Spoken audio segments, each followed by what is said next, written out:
Bismillah.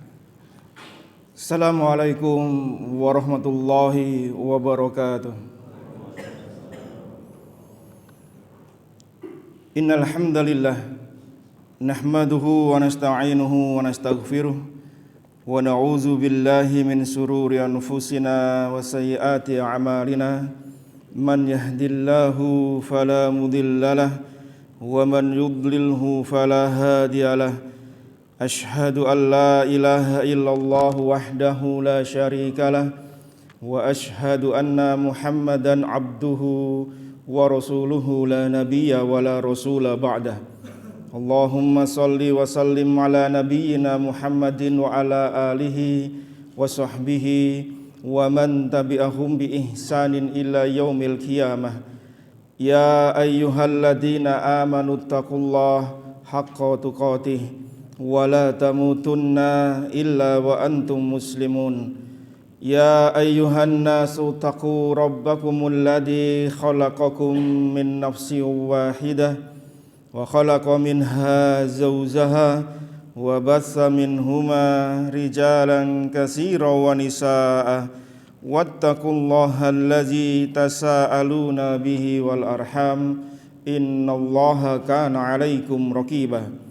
Ya ayyuhalladzina amanu taqullaha wa qulu qawlan sadida yuslih lakum a'malakum wa yaghfir lakum dzunubakum wa man yuti'illaha wa rasulahu faqad faza fawzan 'azima.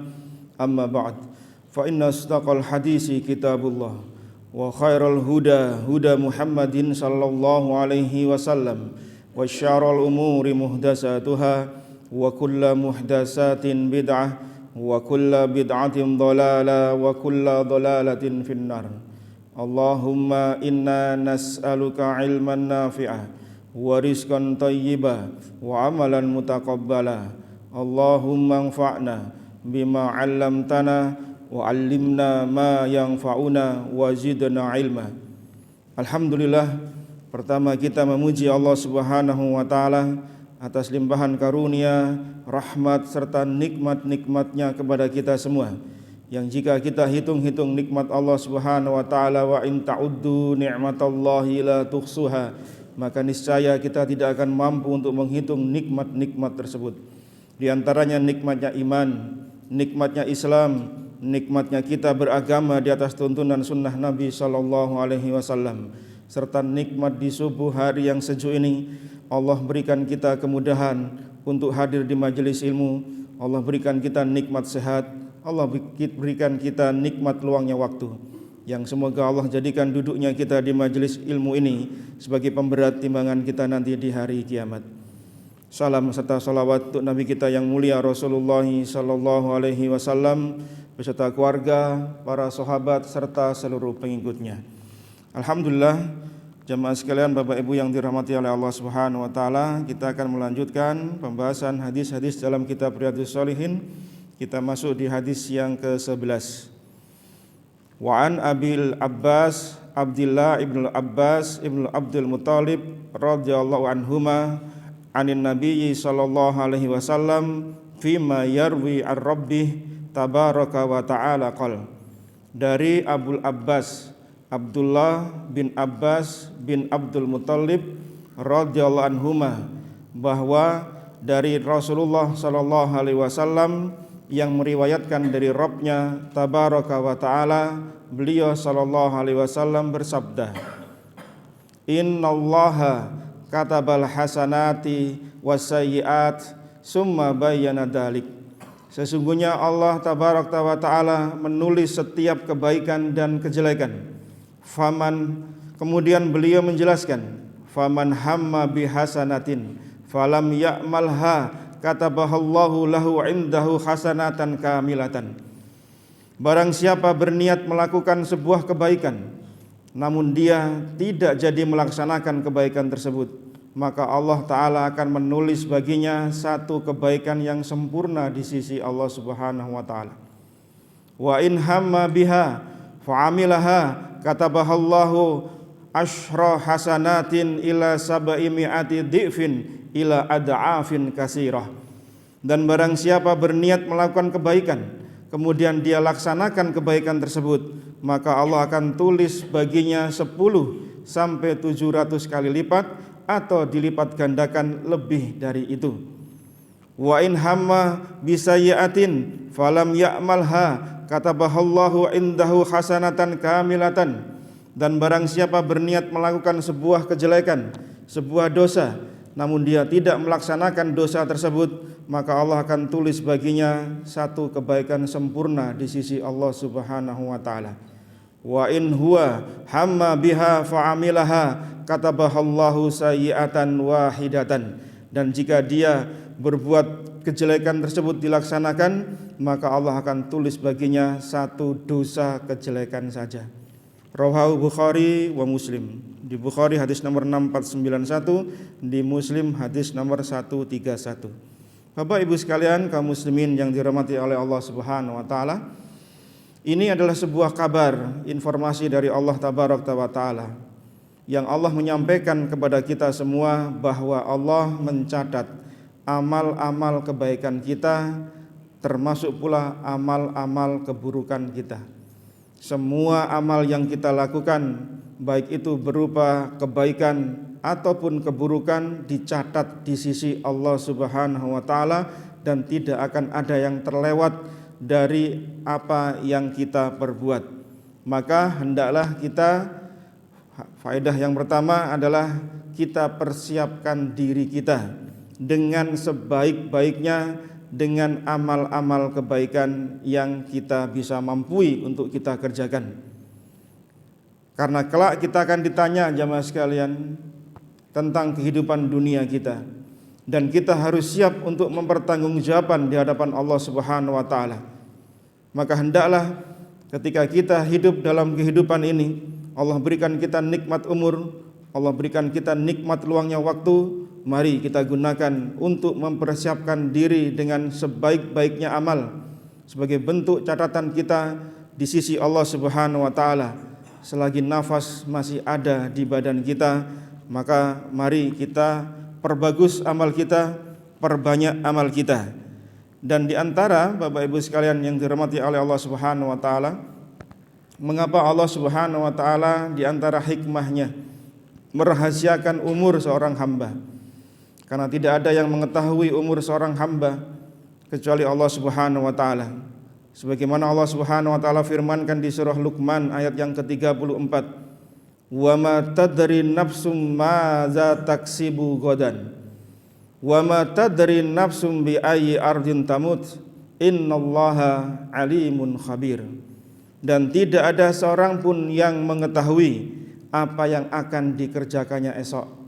Kita hanya bisa berencana, esok hari saya akan melakukan ini dan itu, kegiatan ini dan itu, tapi tidak ada yang mengetahui apa yang akan kita kerjakan esok hari.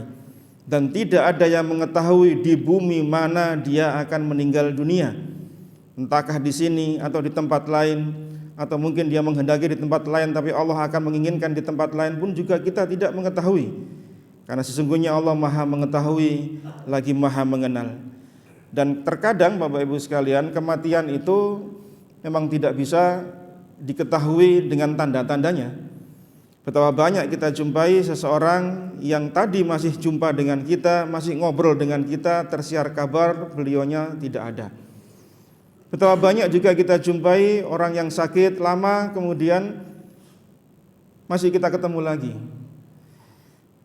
Karena di antara tanda-tanda dekatnya hari kiamat, kata Nabi sallallahu alaihi wasallam, sebagaimana diriwayatkan oleh Imam At-Tabarani, dihasankan oleh Syekh Albani di Sahih Al-Jami', inna min amaratis sa'ah, di antara tanda-tanda dekatnya hari kiamat adalah ayyadhhara mautul faja'ah, yaitu di antara tanda-tanda hari kiamat munculnya kematian yang mendadak.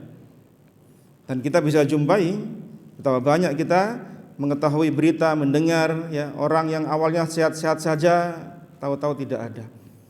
Dan ini termasuk tanda-tanda dari kebesaran Allah Subhanahu wa taala. Karena kita tidak tahu kapan umur kita selesai di atas muka bumi ini, maka sudah seyogyanya kita mengoptimalkan umur kita. Kita optimalkan betul untuk kita berjumpa dengan Allah Subhanahu wa taala di Darul Jaza, di negeri tempat pembalasan dari amal-amal yang kita perbuat. Dan kita tidak bisa memperkirakan, Bapak Ibu sekalian, kita nanti bahagia ataukah tidak di hari kiamat. Kalau secara ekonomi dalam kehidupan nyata di dunia kita, terlihatlah di mata kita si fulan dengan perekonomiannya demikian, dia sukses, dia bahagia. Mungkin si fulan yang lain terlihat tidak baik-baik saja secara ekonomi, mungkin secara kasat mata kita akan memperkirakan dia sedang tidak baik-baik saja. Mungkin orang bisa memperkirakan, walaupun kata para ekonomi makro kita sedang baik, tapi ekonomi mikronya tidak baik-baik saja. Sehingga terlihat dalam permintaan dan penjualan tidak sebaik pada tahun-tahun yang lalu, kata para praktisi ekonomi. Itu bisa diperkirakan jemaah. Tapi kehidupan kita kelak di hari kiamat nggak bisa kita perkirakan. Maka sukses tidaknya kita di hari kiamat maka tergantung dengan amal-amal kita di dunia. Dan umur yang panjang pun tidak menjamin seseorang bisa mendapatkan kebaikan pula di hari kiamat. Kita lihat bagaimana Sa'ad bin Mu'adz radhiyallahu an, seorang pembesarnya Ansor, yang beliau masuk Islam kemudian rentang waktu meninggal dunia di perang Uhud, di perang Khandaq itu sekitar 4 tahun. Jadi umur Sa'ad bin Mu'adz radhiyallahu an masuk Islam kemudian meninggal dunia dalam kondisi Islam ada di dadanya itu sekitar 4 tahun. Lihatlah kata Nabi sallallahu alaihi wasallam, bagaimana ketika Sa'ad bin Mu'adz radhiyallahu an meninggal, di Bukhari hadis nomor 3803. Ihtazza arsur rahman li mauti Sa'ad bin Mu'adz. Arsy-Nya Allah Subhanahu wa taala berguncang dengan sebab kematian Sa'ad bin Mu'adz radhiyallahu an yang hanya mengenal Islam 4 tahun. Bandingkan dengan diri kita, Bapak Ibu sekalian, yang kita sudah puluhan tahun memeluk agama ini. Sudahkah kita berkhidmat untuk agama ini? Sudahkah kita memberikan yang terbaik amal-amal kita di sisi Allah Subhanahu wa taala? Maka satu kisah dari kisahnya Fudail bin Iyad radhiyallahu an, ketika beliau berjumpa dengan seorang yang sudah sepuh. Kemudian Fudail bin Iyad bertanya pada si laki-laki ini, "Kam midho min umurik?" Berapa umurmu yang telah berlalu? Maksudnya sudah umur berapa engkau, Bapak? Maka orang ini mengatakan, "Sittuna sanah." Aku sudah berumur 60 tahun. Kemudian Fudail mengatakan, fa anta mundu sittina sanah tasiru ila rabbik yusiku anta belugha. Berarti selama ini 60 tahun Anda itu sedang berjalan menuju Tuhan Anda, sedang menuju Allah Subhanahu wa taala.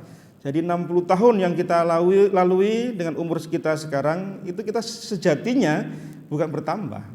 Kita ini berkurang jemaah. Kita semakin dekat berjumpa dengan Allah Subhanahu wa taala, dan sebentar lagi Anda akan berjumpa dengan Allah. Kemudian orang ini mengatakan, inna lillahi wa inna ilaihi raji'un. Fudail bertanya balik, atadri ma taqul? Tahukah Anda apa yang Anda ucapkan tadi dengan inna lillahi wa inna ilaihi raji'un? Maka Fudail mengatakan, menjelaskan, annakallaha abdun wa annaka ilahi raji'un. Sejatinya engkau sedang berkata bahwasanya kita ini milik Allah Subhanahu wa taala dan kita akan kembali kepadanya. Faman alima annahu abdullah wa annahu ilahi raji'un falya'lam annahu mauqufun. Jika dirinya mengetahui dirinya adalah hambanya Allah dan akan kembali pada Allah, maka hendaklah ia tahu dia akan diberhentikan kelak di hari kiamat untuk dihisab. Wa man alima annahu mauqufun falya'lam annahu mas'ulun falyu'addi lis-su'ali jawaban. Kalau seseorang tahu akan diberhentikan oleh Allah nanti dihisab, berdiri di hadapan Allah, maka pastikan dia punya jawaban untuk pertanyaan yang akan Allah tanyakan kelak di hari kiamat. Maka kemudian orang ini bertanya, famal hila, apa jalan keluarnya? Maka Fudail mengatakan, tuhsinu fima baqiya yaghfar laka ma qad madha. Berbuat baiklah engkau di sisa umurmu, maka niscaya Allah akan mengampuni apa yang telah lalu dari umurmu. Berbuat baiklah di sisa umur kita, Allah akan mengampuni apa yang telah lalu. Fa innaka in asa'ta fi ma baqiya ukhitta bima qad madha wa ma baqiya. Tapi jika engkau berbuat buruk di sisa umurmu, maka Allah akan menghukummu dengan sisa umurmu dan dosamu di masa yang lalu. Nasihat yang sangat berharga dari seorang ulama, Fudail bin Iyad rahimahullahu ta'ala. Apa yang dikatakan Fudail bin Iyad semakna dengan hadis Nabi SAW.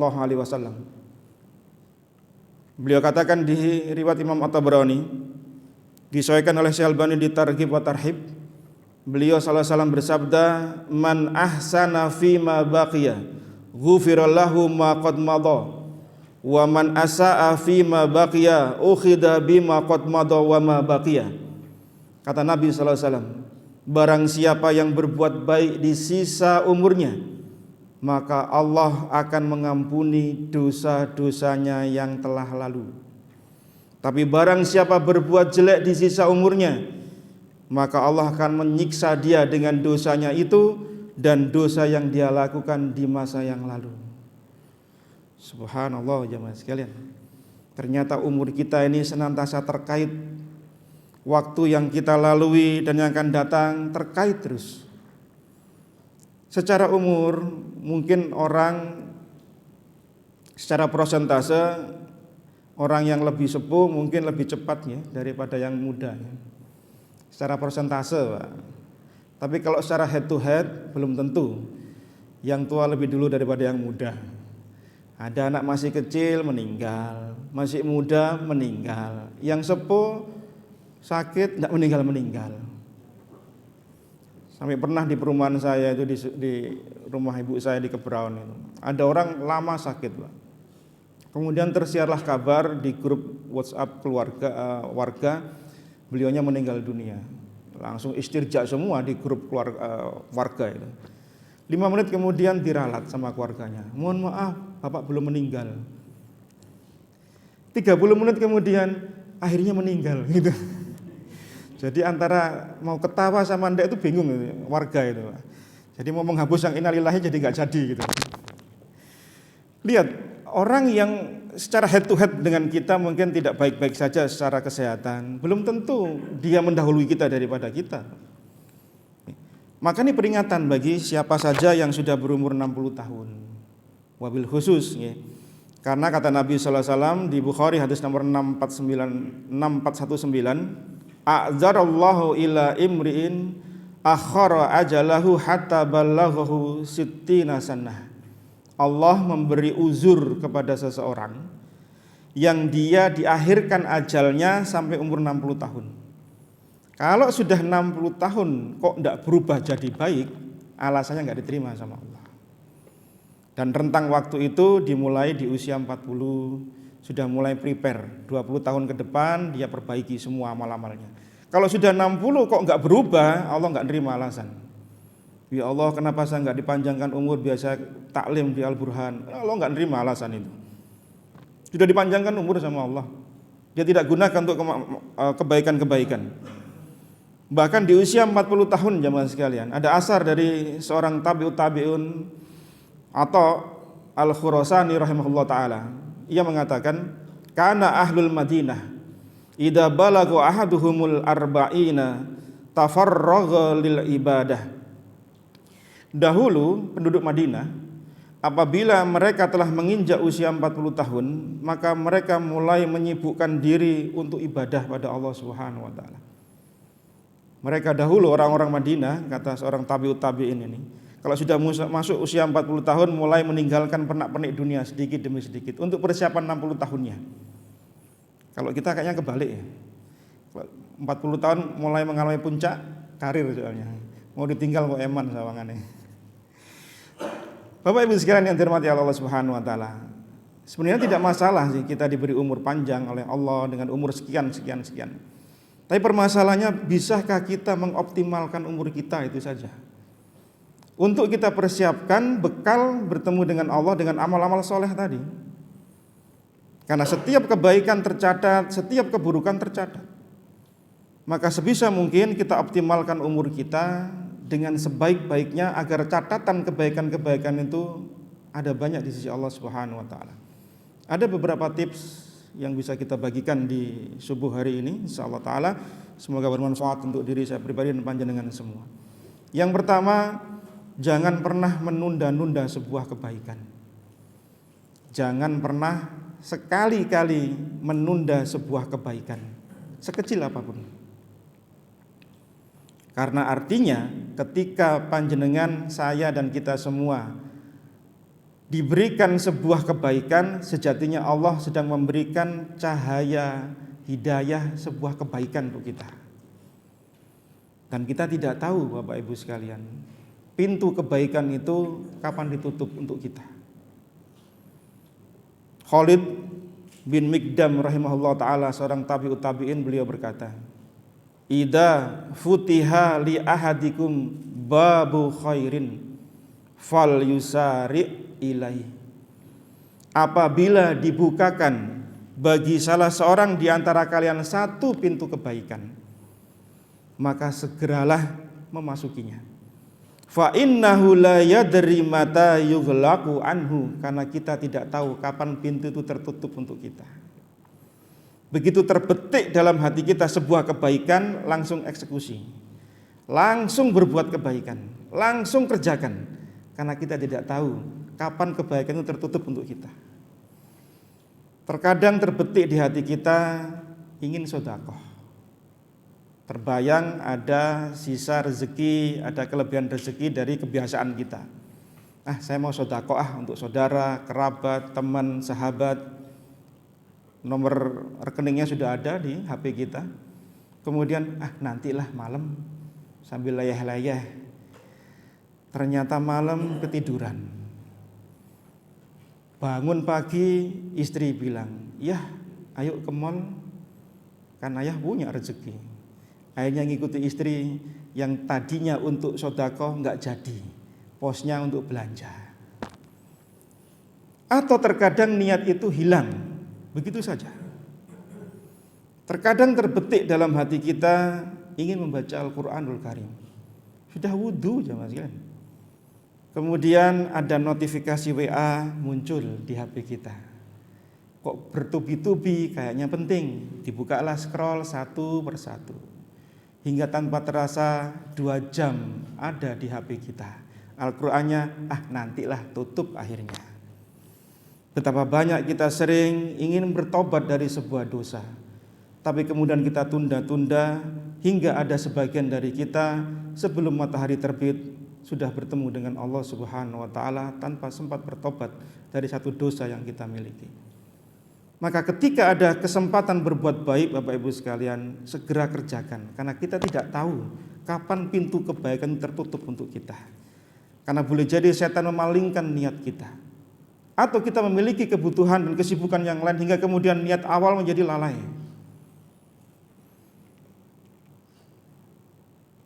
Mengapa Bapak Ibu sekalian kita dilarang untuk menunda sebuah kebaikan? Yang pertama, alasannya adalah karena kesempatan itu tidak datang 2 kali. Setiap peluang yang ada di hadapan kita tidak akan mungkin bisa kembali lagi untuk yang berikutnya. Saya pribadi itu pernah Bapak Ibu sekalian, kesempatan pengen berbuat baik gitu.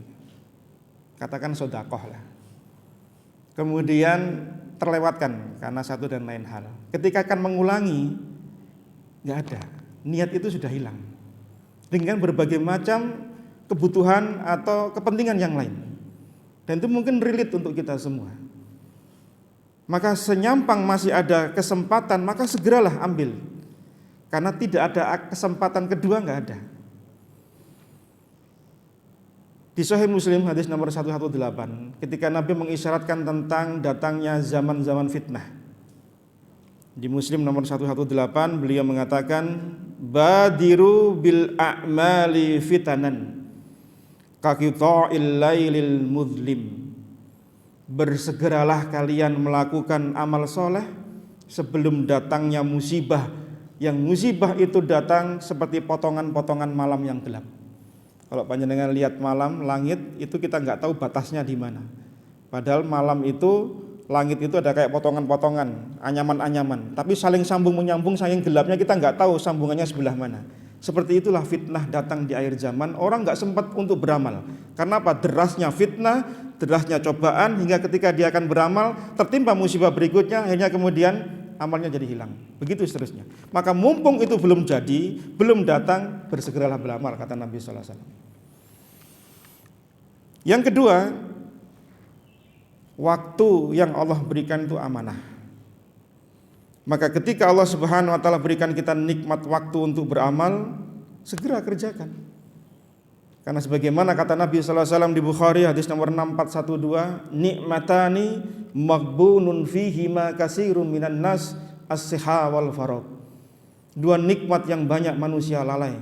Dua nikmat yang banyak manusia tidak merasakan dirinya diberi nikmat oleh Allah, sehat dan waktu luang. Ada waktu luang kita untuk baca Al-Quran, ada waktu luang kita untuk berbuat baik, tapi kita sia-siakan waktu itu. Berarti kita enggak amanah. Sementara waktu itu amanah. Yang ketiga, Bapak Ibu sekalian, mengapa kita tidak boleh menunda sebuah kebaikan yang muncul di hadapan kita? Karena hati ini gampang berubah. Hati ini dinamakan al-qalb, kata Nabi sallallahu alaihi wasallam, karena dia itu berbolak-balik.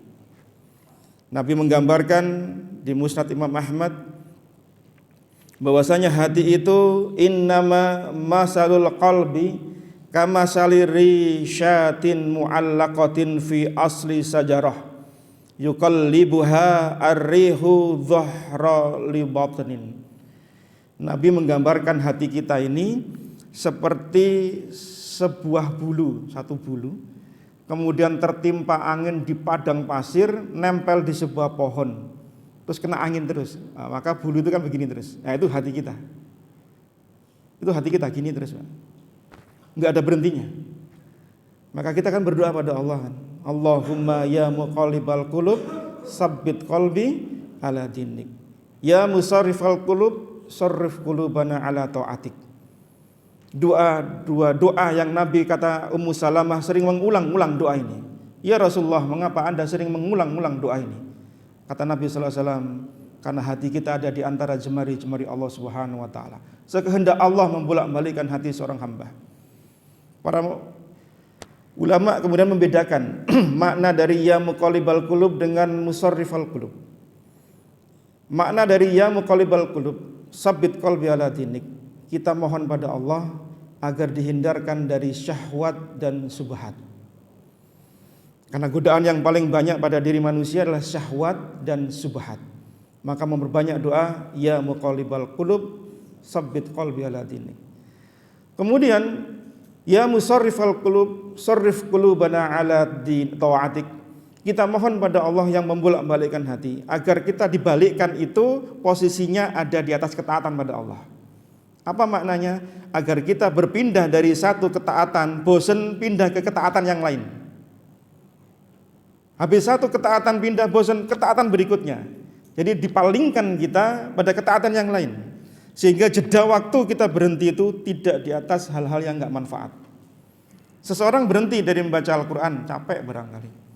Dia pindah dari amalan yang satu ke amalan yang berikutnya.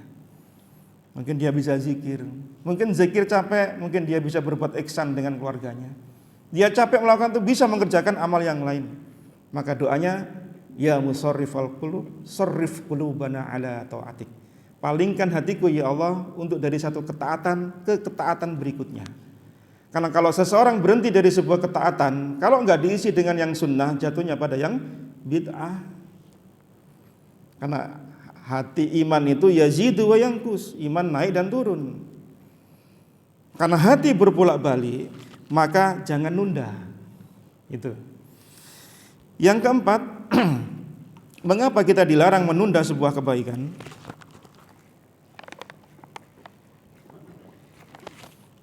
Karena penundaan itu akan berkonsekuensi dengan penyesalan. Orang kalau menunda pasti ujungnya nyesel. Dan biasa Pak, penyesalan senantiasa ada di belakang. Kalau di depan namanya pendaftaran. Banyak orang yang menyesal Bapak Ibu sekalian. Mau begini tidak jadi, ternyata sudah hilang kesempatan itu. Nyesel. Kenapa saya nggak begini? Kenapa nggak begitu? Lihatlah kata Allah Subhanahu wa taala, firman Allah di surah Al-Fajr ayat 23 24.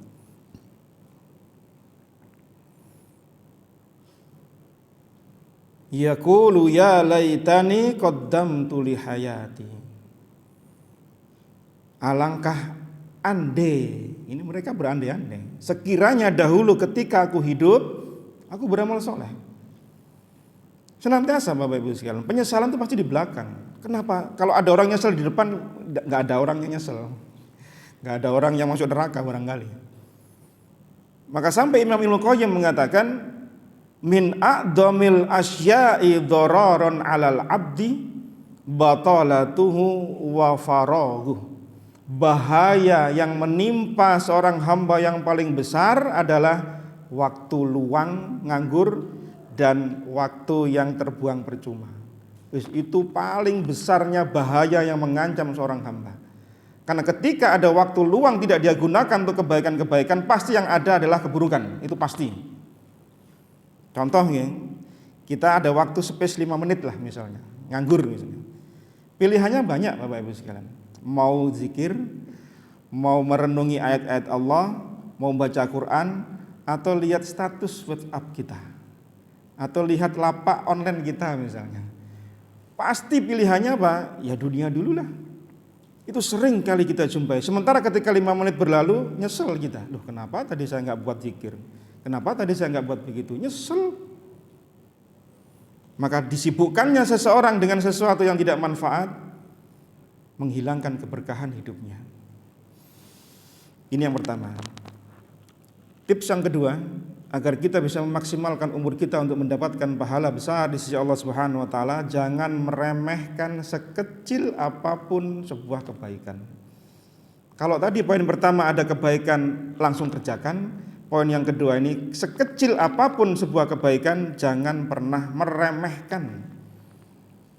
Jangan dikira Bapak Ibu sekalian amal itu harus yang besar, effortnya luar biasa, perjuangannya luar biasa, harus meluangkan harta banyak, tidak selalu. Kan banyak amal-amal kecil yang bisa kita kerjakan. Nabi ngasih contoh di Sahih Muslim hadis nomor 2626. Beliau bersabda, la tahqiranna minal ma'rufi syai'an. Janganlah kalian menganggap remeh sekecil apapun sebuah kebaikan. Walau antalqa akhaka biwajhin talqin. Walaupun kalian senyum dengan saudara kalian ketika bertemu. Senyum ya Mas Julian. Remeh, ringan, hanya tinggal menyunggingkan ujung kanan bibir kita 0, sekian milimeter. Tidak sampai menghabiskan 1 piring nasi pecel. Effort untuk melebarkan senyum nggak sampai 1 piring kan? Senyum saja. Tapi betapa banyak orang mau senyum saja itu susah. Mau tanggal muda, mau tanggal tengah, mau tanggal tua, mengkerut aja kayak ditekuk-tekuk ini. Pernah berjumpa dengan orang kayak gitu Pak? Itu nggak nyeneng no hati itu kayak gitu. Dan betul Bapak Ibu sekalian, senyum itu bisa melumurkan hati yang sedang beku, bisa mencairkan suasana. Coba kalau panjenengan ya bertemu dengan orang yang kita harapkan kebaikannya, kita salami dia merengut. Wis alamat mau bilang Pak saya wis gak cita Pak. Coba dari jauh dia sudah senyum, Masya Allah. Abu Sa'id Al-Khudri radhiyallahu an meriwayatkan Nabi sallallahu alaihi wasallam, kalau bertemu aku pasti beliau senyum. Dan itu beliau lakukan. Maka para sahabat itu kalau sumpah hati ini ketemu Rasulullah ayem hatinya. Karena Rasulullah senyum. Coba Bapak Ibu sekalian, jangan pernah meremehkan namanya senyum. Dan terkadang surga itu bisa diraih dengan perkara-perkara yang ringan. Kata Nabi sallallahu alaihi wasallam memberikan isyarat itu di Sahih Bukhari nomor 6488. Al jannatu aqrabu ila ahadikum min syiraki na'lihi wan naru mislu dzalik. Surga itu lebih dekat kepada salah seorang dan di antara kalian daripada tali sandalnya. Demikian juga neraka. Artinya kan potensi untuk meraih surga itu dengan yang kecil pun bisa gitu loh. Walaupun di sana juga ada effort untuk melakukan sebuah amal, jihad, ya mengeluarkan harta, haji dan seterusnya, itu kan effortnya luar biasa. Tapi di sana juga ada varian ibadah. Maka hikmah Bapak Ibu sekalian, Allah memberikan banyak variasi amal soleh untuk apa? Agar kita tidak bosan. Agar kita ini tidak bosan, kita ini bosenan ya. Agar nggak bosan beramal soleh, Allah berikan nikmat hikmah, amal soleh itu banyak. Habis ini ngerjakan itu, nggak bisa ini ngerjakan itu, banyak. Karena tidak semua orang bisa mengerjakan semua amal soleh, nggak bisa. Dan hikmahnya Allah memberikan 8 pintu surga karena ada spesialisasi amal tersendiri. Ada yang rajin, hobinya itu ngabisin duit, Pak. Ngabisin duit, sedekah, hobi. Ada yang hobinya itu berpuasa, ada yang hobinya itu birrul walidain. Dan semua orang tidak sama effortnya. Dalam melaksanakan itu perbedaan dalam mujahadahnya beda-beda. Karena apa? Karena manusia diberi bekal itu memang tidak sama. Dengan keterbatasan kita semua, maka Allah memberikan kita nikmat hidayah varian ibadah yang banyak sekali. Maka secara kalkulasi sebenarnya masuk surga itu lebih banyak. Kalkulasinya loh ya. Contoh, Nabi memberikan contoh tentang bagaimana seorang yang memberikan minum untuk anjing. Itu kan sebetulnya sepele. Ya. Kemudian ketika seseorang menyingkirkan gangguan dari jalan, seseorang memberikan separuh dari kurmanya. Di Bukhari Muslim, Nabi sallallahu alaihi wasallam bersabda, "Fattaqun nar walau bisikin tamrah." Takutlah kalian pada neraka, jagalah diri kalian dari neraka walaupun dengan separuh biji kurma. Bukan berarti kemudian kita wis nek ngono sebiji kurma lah. Enggak, maksudnya apa? Walaupun dengan harta yang sedikit pun kita punya, kita bisa bertakwa pada Allah. Kita bisa menjaga diri kita, keluarga kita dari siksa api neraka. Dalam beberapa literatur kisah di perang Tabuk, ada seorang sahabat namanya Ulbah bin Zaid Al-Ansari radhiyallahu anhu. Dibawakan di Musnad Imam Ahmad dengan beberapa catatan dari kalangan ulama, ada yang mendhaifkan, ada yang menghasankan dengan beberapa syawahidnya.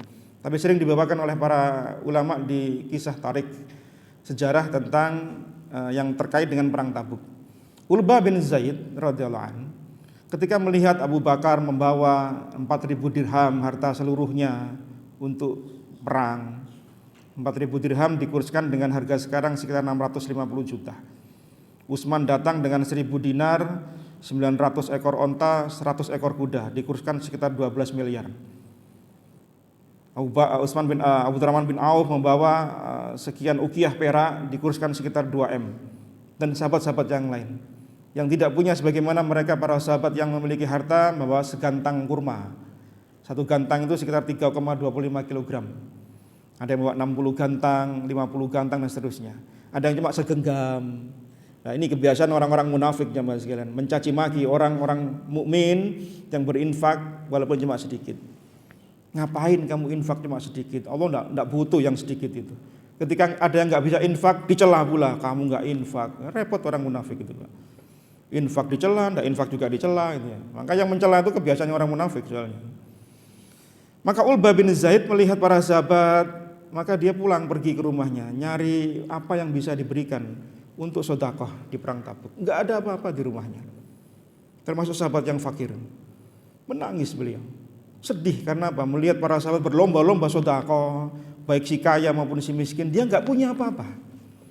Di malam hari sambil sholat malam, Ulbah menangis, kemudian berdoa pada Allah. Ya Allah, Engkau mengetahui bahwasanya aku tidak punya apa-apa yang digunakan untuk berjihad di jalan Allah.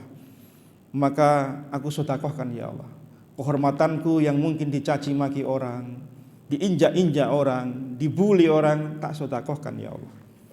Di pagi hari di Masjid Nabawi, Nabi sallallahu alaihi wasallam bersabda, siapa yang tadi malam sedekah? Coba berdiri. Enggak ada yang berdiri karena tidak ada seorang sahabat pun yang merasa malam hari bersedekah. Nabi ulang 3 kali sambil memberi isyarat pada Ulbah bin Zaid, bukankah tadi malam engkau sedekah? Tidak Rasulullah, saya berdoa. Kata Nabi, doamu diterima oleh Allah sebagai bentuk sedekah. Poinnya di mana Bapak Ibu sekalian? Poinnya adalah mereka pun dari kalangan fakir miskin, mereka tersemangati untuk sedekah. Artinya dengan kebaikan yang sedikit pun jangan pernah kita meremehkan. Sehingga sedekah itu sebenarnya bukan ranahnya orang kaya saja. Siapapun punya potensi untuk sedekah. Alladzina yunfiquna fis sarra wad dharra. Ciri-ciri orang yang bertakwa yang dijamin masuk surga apa? Dia berinfak ketika lapang dan ketika sempit. Mungkin ketika lapang sekian nominalnya, tapi ketika dia sempit pun dia tetap berinfak dengan nominal yang dia sesuaikan dengan kemampuan dirinya.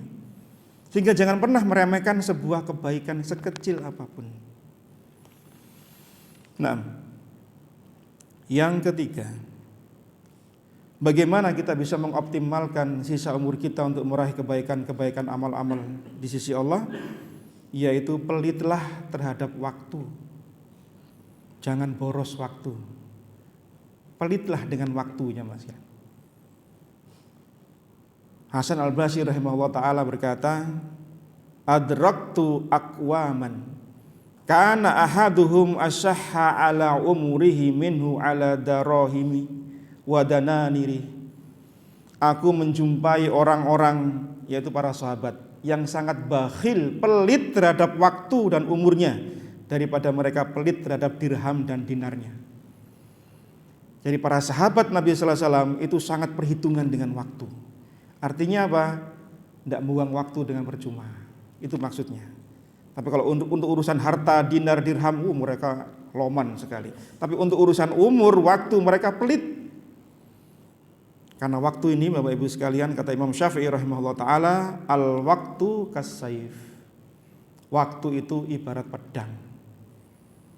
Ilam taqta'hu qata'ak.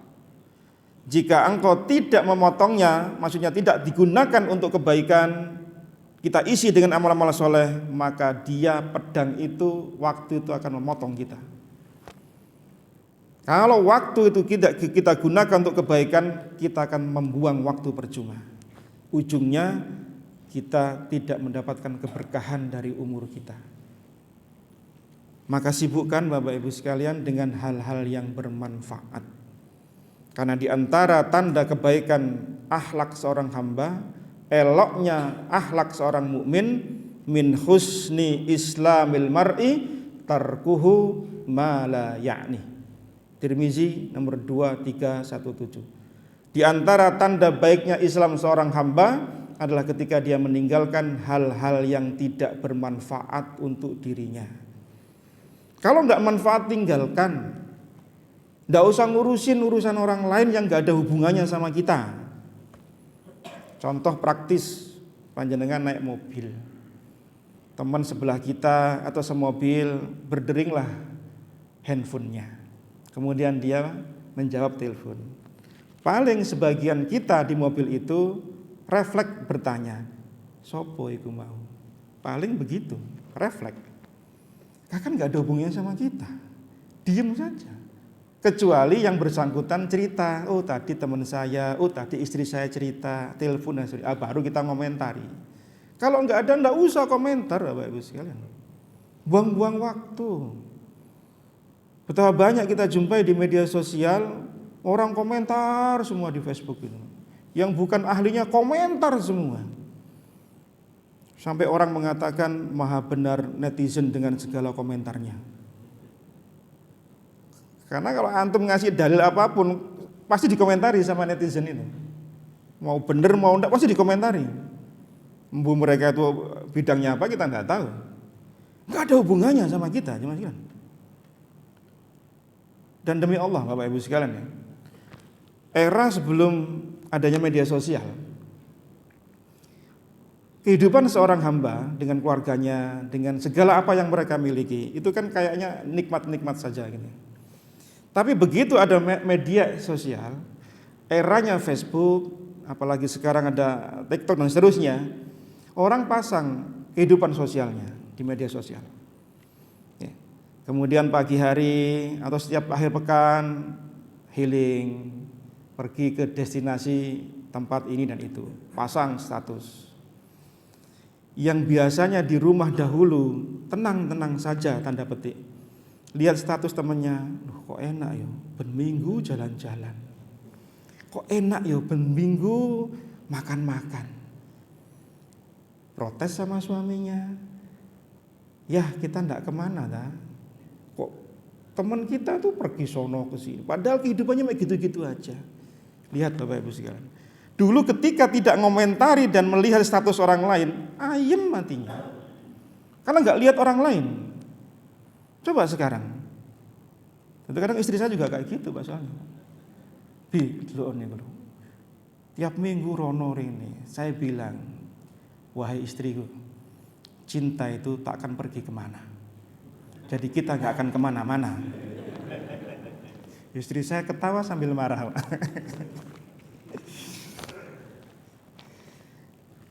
Saya bilang, nek weekend ya awak dhewe itu jadwal masalah ini. Masa apa jemaah? Lihat, ini contoh praktis kecil saja ya. Mungkin dalam kehidupan kita mungkin ada yang lebih dahsyat lagi. Gitu.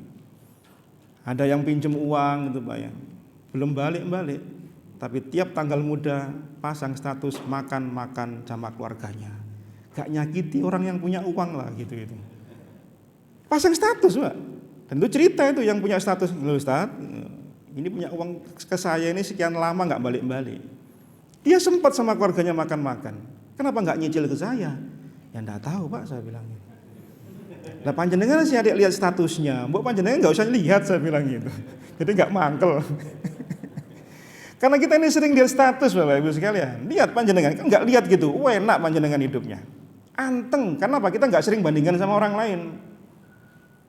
Ya. Sehingga apa? Kemudian kita ini sibuk perkara-perkara yang gak ada manfaatnya sama kita.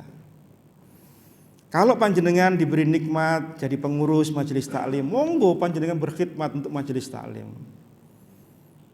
Ada yang mengurusi mungkin bantuan untuk anak-anak yatim, monggo silakan. Karena circle orang effortnya kadang beda-beda, monggo silakan. Berkhidmat untuk itu Masya Allah. Karena tidak semua orang bisa ngurus perkara itu. Kita kan nggak pernah membayangkan kan anak-anak yang yatim, kemudian yang janda yang tidak punya penghasilan, itu ada yang ngurusi Pak. Dan kita nggak tahu mereka tuh susah payahnya untuk cari donatur seperti apa, kita nggak tahu. Nah itu namanya apa? Kita menyibukkan diri dengan hal-hal yang manfaat. Ya. Yang keempat, di antara cara agar bisa kita optimal untuk meraih kebaikan di sisa umur kita adalah pastikan semua hak-hak sebelum kita meninggal sudah tertunaikan. Pastikan semua orang yang harus kita beri haknya tertunaikan semaksimal mungkin. Hud ayat 85. Allah Ta'ala berfirman, wa ya qaumi auful mikyala wal mizan bil qisti wa la tabkhasun nas asya'ahum wa la ta'tsaw fil ardi mufsidin. Dan wahai kaumku, ketika Nabi Saleh berkata pada kaumnya, penuhilah takaran dan timbangan dengan adil. Jangan kalian merugikan manusia dengan hak-haknya yang belum terpenuhi, dan jangan kalian membuat kerusakan di atas muka bumi ini. Kita berikan orang yang berhak mendapatkan hak-haknya. Pernah kita sampaikan pada kajian Ramadan yang lalu, ada haknya istri, haknya anak, haknya orang tua, hak tetangga, hak teman-teman kita. Berikan. Jangan sampai kita nanti dituntut di hari kiamat. Tetangga kita gak pernah kita tengok kalau sakit, gak pernah kita beri bantuan ketika mereka membutuhkan sementara kita punya kelapangan. Mereka nuntut nanti di hari kiamat. Jangan sampai kemudian di hari kiamat istri kita nuntut pada kita. Maka di antara tafsiran para alim ulama ketika menafsirkan firman Allah di surah Abasa ayat 33 sampai 36. Ya, di surah Abasa ayat 33 sampai 36 ketika Allah Ta'ala berfirman, fa idza ja'atis sakhah yauma yafirul mar'u min akhi wa ummihi wa abi wa sahibatihi wa bani. Apabila datang suara yang memekakkan, yaitu sangkakala yang kedua, pada hari itu manusia lari dari saudaranya, lari dari ibu bapaknya, lari dari istri dan anak-anaknya. Para mufassirin diantaranya mereka menafsirkan apa? Mereka takut dituntut oleh mereka-mereka yang belum terpenuhi hak-haknya. Sampai mereka lari dari istrinya, lari dari anaknya, apa? Khawatir mereka nuntut kita nanti. Maka senyampang Allah berikan kita nikmat umur, berikan hak-hak mereka, hak anak kita. Mereka perlu untuk dikasihani, disayangi, diberi pendidikan terbaik bagi mereka. Jangan dolim kepada anak, adil kalau kita punya anak lebih dari satu. Karena ada seorang sahabat datang bersama ayahnya. Siapa namanya? Bishr itu. Datang sama ayahnya bilang, ya Rasulullah, tolong Anda jadi saksi saya mau memberi anak saya sebidang tanah. Rasulullah sebelum bersaksi bertanya pada ayahnya, engkau punya anak lebih dari satu? Ada Rasulullah, saudara-saudaranya ini ada. Engkau beri semua tanah yang sama? Enggak Rasulullah, hanya dia yang saya kasih. Saya enggak mau jadi saksi atas kedoliman kamu pada anak-anakmu yang lain. Rasulullah tidak mau menjadi saksi atas kedoliman seorang ayah ketika memberikan satu hadiah tidak pada yang lain. Maka pastikan Bapak Ibu sekalian, panjenengan kalau punya putra putri lebih dari satu, adil pada mereka. Dan adil itu tidak harus sama rata sama rasa, karena adil itu kan sesuai dengan apa yang menjadi porsinya. Kalau ada anak kita 3 misalnya, TK, SD, SMA, kalau kita bilang adil, semua kalau gitu kita kasih sangu 1 lembar warna merah semua. Yang TK merah, yang SD merah, 1 yang SMA juga merah semua. Ya dolim. Kenapa? Yang merah kalau buat anak TK, ya kebanyakan. Boleh-boleh nanti dibuat origami kan repot nanti. Ditekuk-tekuk duit opo ini. Anak saya itu baru kenal uang itu ketika sudah SD. Dulu TK itu enggak kenal duit, Pak. Saya senang banget, Pak. Kalau saya ajak ke minimarket apa gitu, dia nggak pernah minta macam-macam karena dia nggak tahu harga barangnya. Sekarang Pak, jangan tanya. Lebaran itu hitung-hitungan Pak sama kita Pak. Di THR ku wingin di sing diselang wingi. Waduh, jangan jadi investasi bodong katanya. Ditagih sama anak kita. Semua orang akan berlari dari kerabatnya apa? Kata para mufassirin, mereka takut dituntut karena hak mereka belum terpenuhi. Maka pastikan Bapak Ibu sekalian, hak-hak kita semua yang mereka miliki kita berikan semampu kita. Jangan sampai kita nanti menjadi orang yang merugi karena mereka menuntut kita nanti kelak. Yang kelima, jangan berbuat zalim dengan orang lain. Jangan mendolimi orang lain dari sisi kehormatan, harta, atau jiwanya. Karena kedoliman itu kegelapan di hari kiamat. Ibnu Umar radhiyallahu anhu pernah diminta menulis oleh seorang tabi'in tentang ilmu. Wahai Ibnu Umar, tuliskan nasihat untukku tentang ilmu. Kata Ibnu Umar, ilmu itu luas, apa yang harus saya tulis? Maka beliau memberikan nasihat. Inistata'ta an talqallaha wa laysa fi batnika syai'un minal haram faf'al.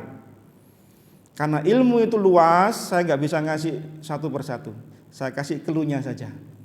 Apa kata Ibnu Umar? Jika engkau mampu bertemu dengan Allah dalam keadaan tidak ada sedikit pun makanan di perutmu yang haram, faf'al, lakukan.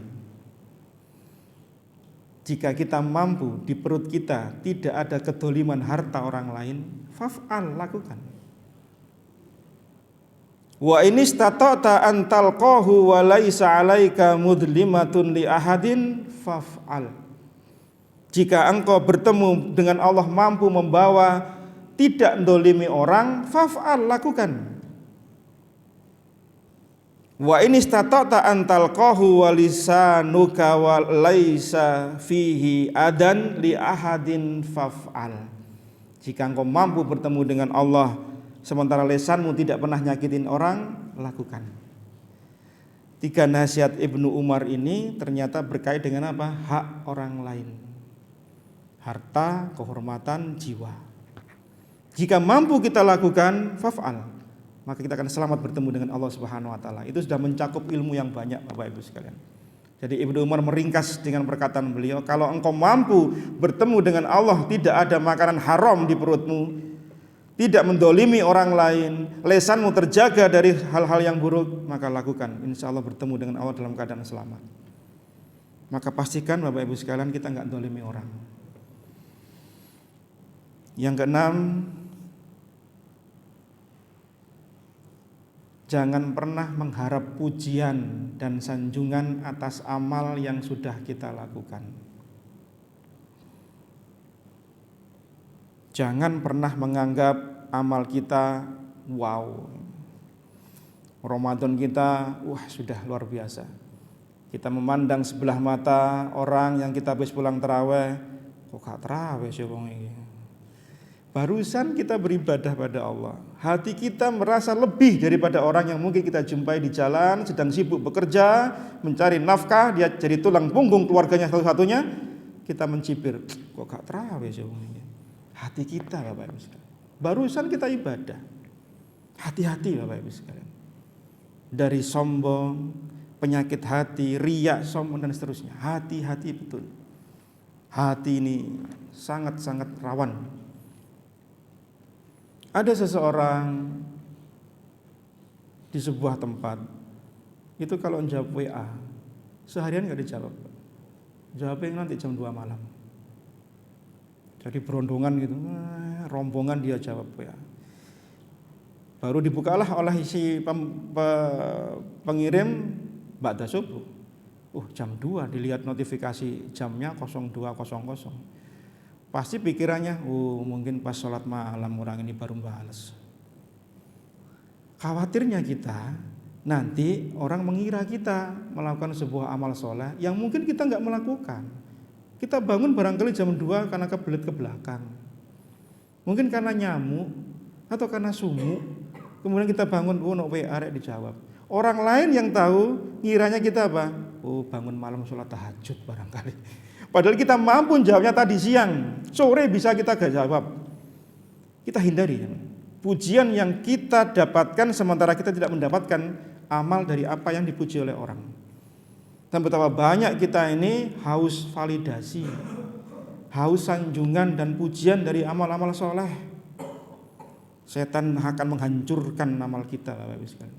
Hati-hati dari sebuah amal yang itu akan menyebabkan Allah menghanguskan habaan mansura, sebagai debu yang bertebaran. Ini semua Bapak Ibu sekalian bermanfaat untuk apa? Mengoptimalkan umur kita. Umur yang sudah tidak banyak, yang secara kalkulasi walaupun secara teoritis kita bertambah, ya, tambah hijriah, tambah umur, maka seyogyanya kita gunakan waktu ini benar-benar untuk hal-hal yang memberi manfaat.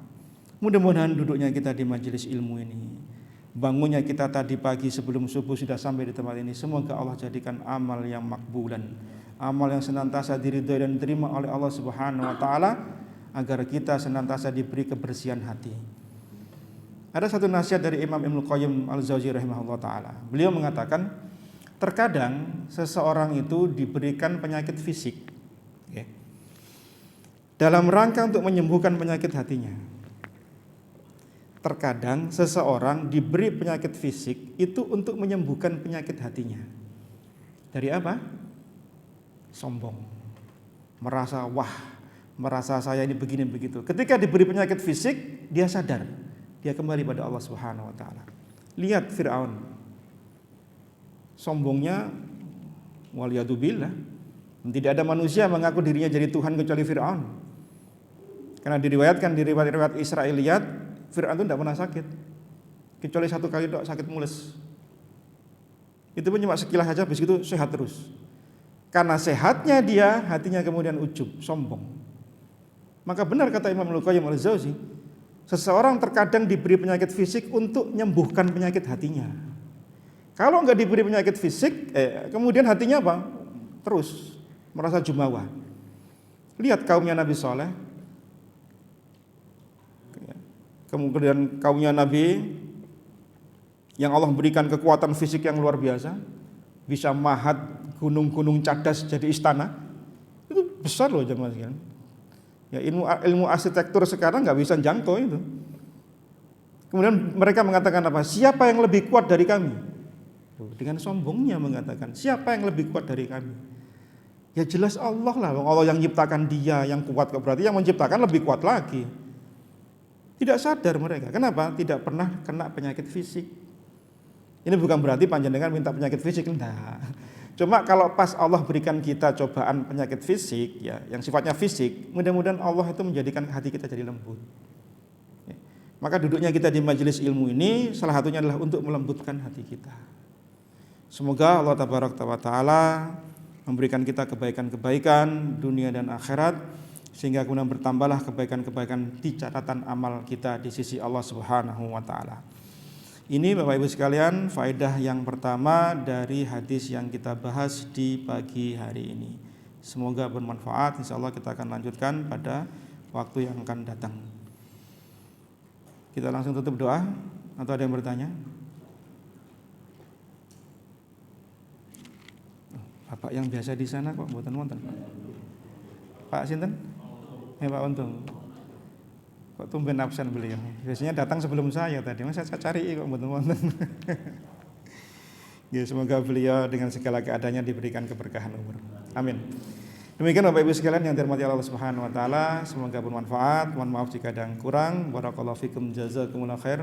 Matur nuwun atas perhatian panjenengan sedaya. Kita akhiri dengan doa, subhanakallahumma bihamdika asyhadu an la ilaha illa anta astaghfiruka wa atubu ilaik. Wa sallallahu ala nabiyyina Muhammadin walhamdulillahi rabbil alamin. Assalamualaikum warahmatullahi wabarakatuh.